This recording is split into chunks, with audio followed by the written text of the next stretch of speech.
السلام علیکم ویورز، امید ہے آپ سب لوگ خیریت سے ہوں گے۔ آج کی ہماری سٹوری کا آغاز کرتے ہیں۔ آج دوپہر اچانک مجھے فون آیا کہ جلدی ہسپتال پہنچے، آپ کی بیوی کا ایکسیڈنٹ ہو گیا ہے۔ یہ سن کر مجھے کچھ ہوش نہ رہا اور میں فوراً ہسپتال پہنچا۔ وہاں پہنچ کر پتہ چلا کہ میری بیوی کومے میں چلی گئی ہے۔ کچھ کہا نہیں جا سکتا کب ہوش آئے گا، یہ ڈاکٹرز کا خیال تھا۔ یہ میرے لیے بہت بڑا صدمہ تھا، کیونکہ ہسپتال والے اسے ڈسچارج کرنے پر تیار نہیں تھے اور میرے لیے اپنی جاب کے ساتھ بیوی کو سنبھالنا ناممکن تھا۔ اب روزانہ میں اپنی بیوی کو ملنے ہسپتال جاتا، مگر ایک دن میں اپنی بیوی کے تبدیل شدہ کپڑوں اور تازہ میک اپ دیکھ کر بہت حیران ہوا۔ دوسری طرف ڈاکٹر مجھے اپنی بیوی کے پاس 10 منٹ سے زیادہ بیٹھنے ہی نہ دیتا۔ ہسپتال والوں کے اس رویے نے مجھے شک میں مبتلا کر دیا تھا۔ ایک دن میں ڈاکٹر کے کپڑے پہن کر اپنی بیوی کے پاس گیا تو میری جان ہی نکل گئی۔ میرا نام یاسر ہے اور میں ایک کروڑ پتی جاگیردار کا بیٹا ہوں۔ میری بیوی کا نام راشدہ ہے۔ راشدہ کا تعلق اس جگہ سے ہے جہاں شریف لوگ جانے سے ڈرتے ہیں۔ اس کا ہرگز یہ مطلب نہیں کہ میں شریف آدمی نہیں ہوں، لیکن ایک تو میں دل کے ہاتھوں مجبور تھا، دوسرا کسی کو گناہ کی دلدل سے نکال کر عزت کی زندگی دینا کون سا گناہ کا کام تھا۔ واقعہ کچھ یوں ہے کہ ایک دفعہ میرے دوست مجھے اصرار کر کے لاہور کے بازار حسن لے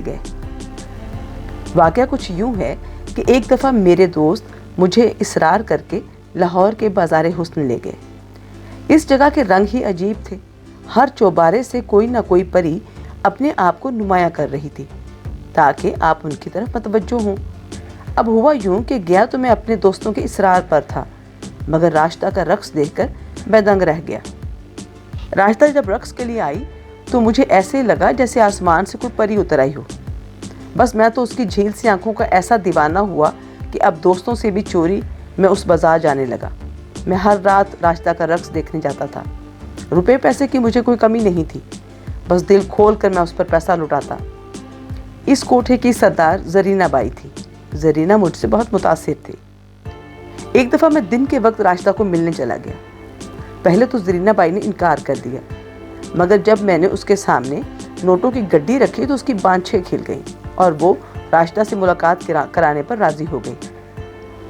کچھ ہی دیر میں راشدہ سجی سنوری میرے سامنے تھی اور اس سجاوٹ کے ساتھ وہ سیدھی میرے دل میں اتر رہی تھی۔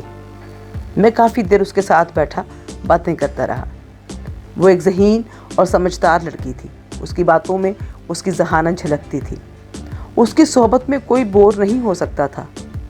اب میرا روزانہ کا یہ معمول بن گیا تھا کہ ہر روز میں دوپہر راشدہ کے ساتھ گزارتا۔ بظاہر تو میری اور راشدہ کی اچھی دوستی ہو گئی تھی، مگر مجھے لگتا تھا کہ راشدہ میرے لیے محض دوست سے بڑھ کر تھی۔ اور ایک دن میں نے راشدہ سے اپنی محبت کا اظہار کر دیا۔ راشدہ نے بھی مثبت جواب دیا۔ جب میں نے اسے رقص کرنے سے منع کیا تو وہ بے بسی سے رونے لگی۔ یاسر، ان بازاروں میں ناچنے والی ہر لڑکی گناہ کی زندگی ترک کر کے عزت کی زندگی گزارنا چاہتی ہے، مگر کون ہم جیسی لڑکیوں سے شادی کرتا ہے؟ اور اگر کوئی بھولا چکا ایسا قدم اٹھا بھی لے تو معاشرہ اسے بھی اس غلطی کی سزا دیتا ہے، اور پھر ہم نے اپنا پیٹ بھی تو بھرنا ہے۔ بس انہی مجبوریوں کی وجہ سے ہم بے بس ہیں۔ میں نے راشدہ کو شادی کی پیشکش کی۔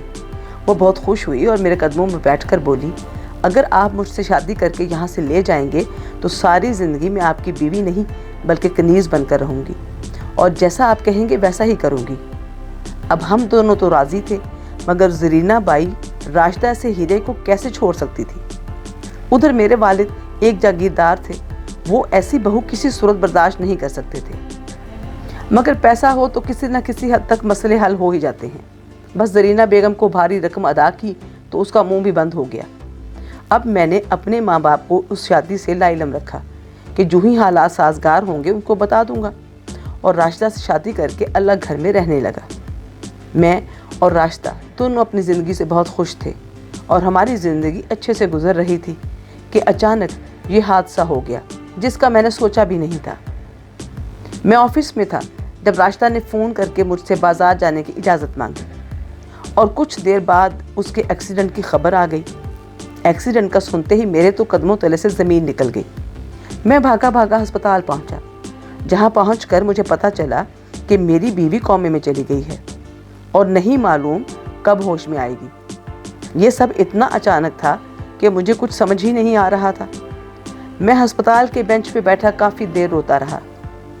میری خوشگوار زندگی کو جیسے کسی کی نظر لگ گئی تھی۔ یہ اتنا بڑا سانحہ تھا کہ میں اپنے ہوش گنوائے بیٹھا تھا۔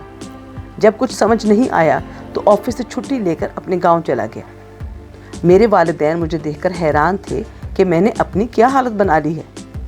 میرے والد نے میرا دھیان بٹانے کو مجھے مشورہ دیا کہ اب دفتر شفتر چھوڑو اور اپنی زمینیں سنبھالو۔ میں اب بوڑھا ہو گیا ہوں، مجھ میں اب اتنی طاقت نہیں رہی کہ زمینوں کی دیکھ بھال کر سکوں۔ میں ان کی بات سن کر ان کے گلے لگ کر خوب رویا اور اپنے والدین کو اپنے خفیہ نکاح سے لے کر راشدہ کے کومے میں جانے تک کے سارے واقعات بتا دیے۔ امی ابو میرے حالات سن کر بہت پریشان ہو گئے تھے۔ میں نے ان کو اپنی مجبوری بتائی کہ میں راشدہ کو اکیلا ہسپتال میں نہیں چھوڑ سکتا۔ آپ دعا کیجئے کہ وہ جلدی صحت یاب ہو جائے تو میں گاؤں واپس آ جاؤں گا۔ میرے والدین راضی ہو گئے اور میں راشدہ کے پاس واپس آ گیا۔ اب ہسپتال کا یہ واقعہ تھا کہ راشدہ 2 ہفتوں سے ہسپتال میں تھی۔ میں روزانہ ہسپتال کے بینچ پر گھنٹوں بیٹھا رہتا، مگر ڈاکٹر مجھے مریض کے پاس نہ جانے دیتے کہ آپ کا مریض سیریس حالت میں ہے، لہٰذا آپ کا مریض کے پاس زیادہ دیر رکنا مریض کے لیے خطرناک ہے۔ مجھے صرف 10 سے 15 منٹ کے لیے راشدہ کے پاس جانے کی اجازت تھی۔ زیادہ دیر رکنے کے لیے میں ڈاکٹروں کی منت سماجت کرتا، مگر میری کوئی نہیں سنتا تھا۔ اب جتنی دیر میں راشدہ کے پاس رہتا، رو رو کر راشدہ کی منتیں کرتا کہ وہ آنکھیں کھولے۔ میں بار بار راشدہ کو آوازیں دیتا کہ شاید وہ کبھی تو میری آواز کے بدلے مجھے جواب دے۔ مجھے لگتا تھا کہ وہ اچانک آنکھیں کھولے گی اور مجھے کہے گی کہ حوصلہ رکھو یاسر، میں تمہارے ساتھ ہوں۔ میں روزانہ راشدہ سے کہتا کہ میں نے تو اپنے امی ابو کو بھی منا لیا ہے، مگر راشدہ ٹس سے مس نہ ہوئی۔ یہ میرا روزانہ کا معمول بن چکا تھا، مگر آج جب میں ہسپتال گیا تو میں نے دیکھا کہ راشدہ نے ہسپتال کی وردی نہیں پہنی ہوئی تھی۔ جب میں نے نرس سے پوچھا تو وہ بولی، مریض ہسپتال کی وردی سے تنگ آ جاتا ہے، اب آپ کی بیوی کا لباس روزانہ تبدیل ہوا کرے گا تاکہ ان کی صحت پر مثبت اثرات مرتب ہوں۔ مجھے ان معاملات کی زیادہ سمجھ بوجھ نہیں تھی، لہٰذا میں ان کی بات سن کر چپ ہو گیا۔ مگر اب میں نے یہ نوٹس کیا تھا کہ راشدہ کا لباس روزانہ ہی تبدیل ہوتا تھا، اور جو لباس وہ پہنتی تھی وہ کوئی عام لباس نہیں ہوتا تھا بلکہ قیمتی لباس ہوتے تھے۔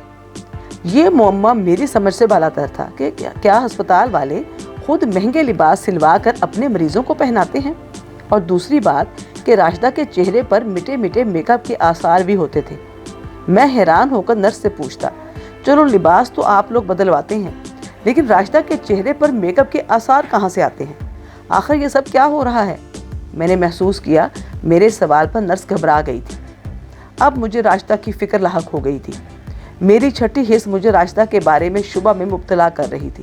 مجھے خوف آ رہا تھا کہ کہیں راشدہ کے ساتھ کچھ غلط تو نہیں ہو رہا۔ اب اس راز کو بے نقاب کرنے کا وقت آ گیا تھا۔ میں نے سب جاننے کا ارادہ بنا لیا تھا۔ میں نے پہلے تو ہسپتال کے بارے میں پوچھ گچھ شروع کی، مگر ہر طرف سے سب اچھا کا ہی جواب ملا۔ تو پھر راشدہ کے ساتھ کیا ہو رہا تھا؟ میں جب شام میں راشدہ سے مل کر گھر جاتا تو اس کا چہرہ بالکل صاف ہوتا تھا اور وہ آرام سے سو رہی ہوتی، لیکن جب میں آفس جانے سے پہلے ہسپتال آتا تو راشدہ کا لباس بھی تبدیل ہوتا اور چہرے پر میک اپ بھی ہوتا۔ اب میں نے فیصلہ کیا کہ میں آج گھر ہی نہیں جاؤں گا اور یہی رہ کر خود دیکھوں گا کہ یہ ماجرا کیا ہے۔ اب ساری رات میں ہسپتال میں راشدہ کے کمرے کے باہر بیٹھا رہا، کیونکہ نرسوں نے مجھے راشدہ کے پاس بیٹھنے کی اجازت ہی نہیں دی۔ پوری رات میں ہسپتال میں بیٹھا رہا اور مجھے وہاں کچھ بھی مشکوک محسوس نہیں ہوا۔ ایک نرس باری باری ہر کمرے میں سے مریضوں کو چیک کرتی تھی اور اسی نے راشدہ کا بھی کمرہ وزٹ کیا۔ میں مطمئن تھا، مگر صبح جب میں راشدہ کے کمرے میں گیا تو دنگ رہ گیا کہ نہ صرف راشدہ کے کپڑے تبدیل تھے بلکہ چہرے پر میک اپ بھی تھا۔ میں حیران تھا، لہٰذا میں نے کچھ مختلف کرنے کا سوچا۔ میں نے ہسپتال کے جونیئر ڈاکٹر کو پرکشش رقم دے کر اپنی مدد پر راضی کر لیا تھا۔ اب مجھے رات کا بے صبری سے انتظار تھا۔ جیسے رات ہوئی میں نے جونیئر ڈاکٹر کی وردی پہن لی۔ اب میں آزادی سے راشدہ کے کمرے میں آ جا سکتا تھا۔ اب رات کو جیسے ہی میں راشدہ کے کمرے میں داخل ہوا تو کمرہ خالی تھا۔ میرے تو قدموں تلے سے جان ہی نکل گئی۔ کمرے میں تو راشدہ کا نام و نشان ہی نہیں تھا۔ میں حیران تھا کہ راشدہ آخر جا کہاں سکتی ہے۔ میں خاموشی سے واپس آ گیا اور جونیئر ڈاکٹر سے اس بارے میں بات کی، مگر ڈاکٹر نے اس سے لا علمی کا اظہار کیا۔ میں ماسک لگا کر ڈیوٹی پر موجود نرس کے پاس گیا اور اس سے پوچھا کہ اس کمرے کا مریض کہاں ہے، تو وہ بولی جہاں روز جاتی ہے وہیں گئی ہے۔ یہ سن کر مجھے لگا میں مزید سن نہیں پاؤں گا۔ میں نے دھڑکتے دل سے نرس سے پوچھا کہ وہ روزانہ کہاں جاتی ہے۔ نرس مسکرا کر بولی زیادہ معصوم مت بنیے، جیسے آپ کچھ جانتے ہی نہیں۔ آپ بھی تو اپنا حصہ وصول کرتے ہیں، اب آپ مجھے اکیلی کو کیوں پھنسا رہے ہیں؟ یہ سب میرے لیے ناقابل برداشت تھا۔ میں نے وردی بدلی اور بینچ پر واپس بیٹھ گیا۔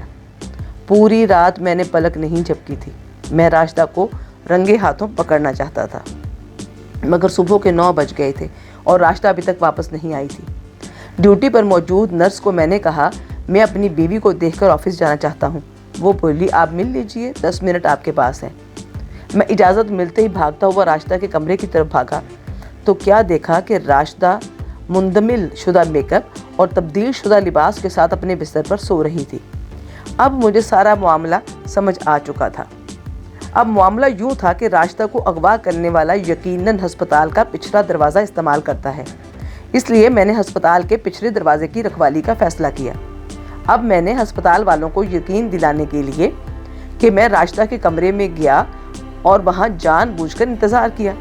مجھے معلوم تھا کہ مجھے یہاں سے نکالنے کے لیے عملے کا کوئی نہ کوئی ممبر ضرور آئے گا، اور میری توقع کے عین مطابق 15 منٹ بعد ایک ڈاکٹر کمرے میں آیا اور بولا جناب آپ کا زیادہ دیر یہاں رکنا مریض کے لیے صحیح نہیں، لہٰذا آپ باہر تشریف لے جائیں۔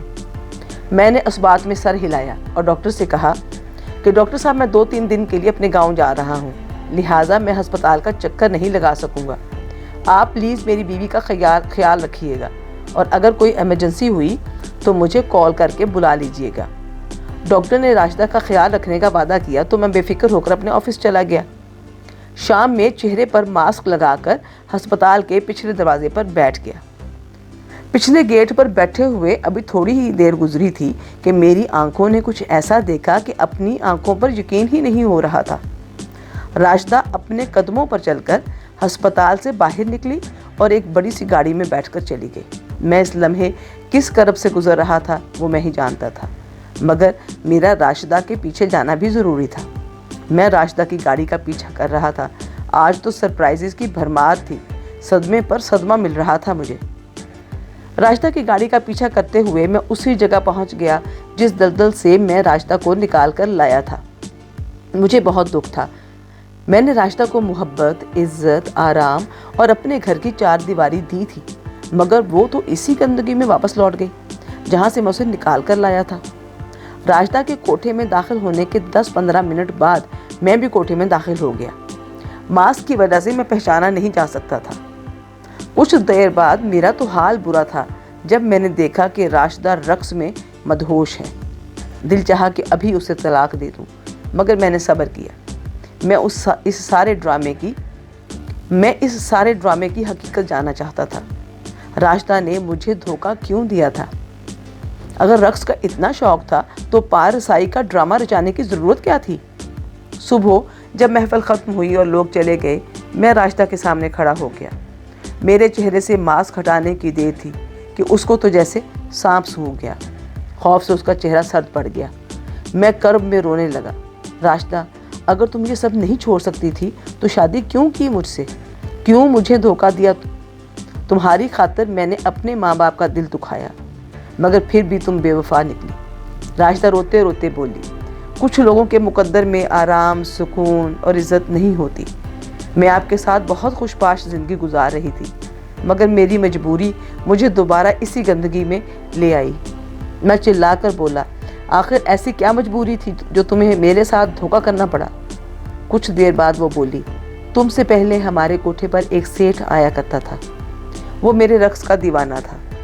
زرینہ بائی اسے زبان دے چکی تھی کہ میں اس کے سوا کسی دوسرے کے سامنے رقص نہیں کروں گی۔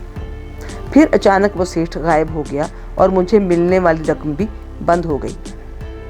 زرینہ نے 2 ماہ تک اس کا انتظار کیا اور مایوس ہو کر مجھے دوبارہ محفلوں میں رقص کروانے لگی۔ انہی دنوں میرا تمہارے ساتھ آمنا سامنا ہو گیا۔ تم مجھے پہلی ہی نظر میں اچھے لگے تھے۔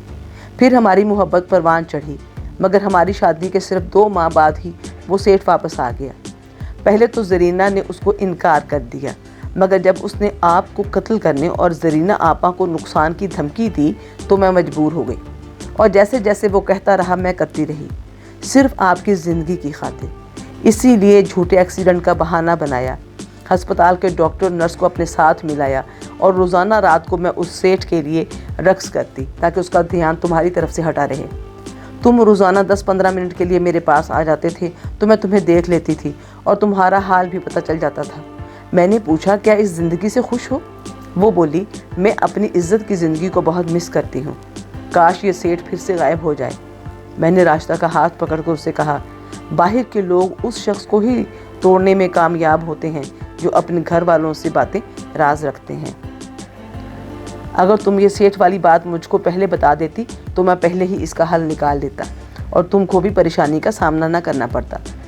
میں نے راشدہ کو اعتماد میں لے کر سیٹھ کے خلاف پولیس میں رپورٹ درج کروائی۔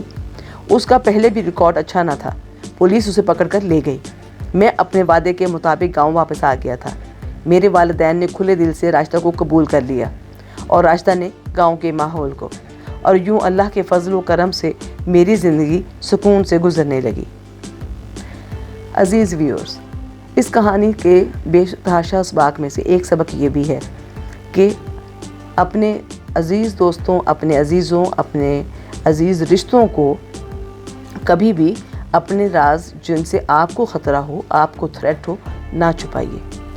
آپ ان کے ساتھ اپنے راز شیئر کیجئے تاکہ وہ آپ کو ان مسائل سے نکلنے میں آپ کی مدد کریں۔ اپنا بہت سارا خیال رکھیے گا۔ اللہ حافظ۔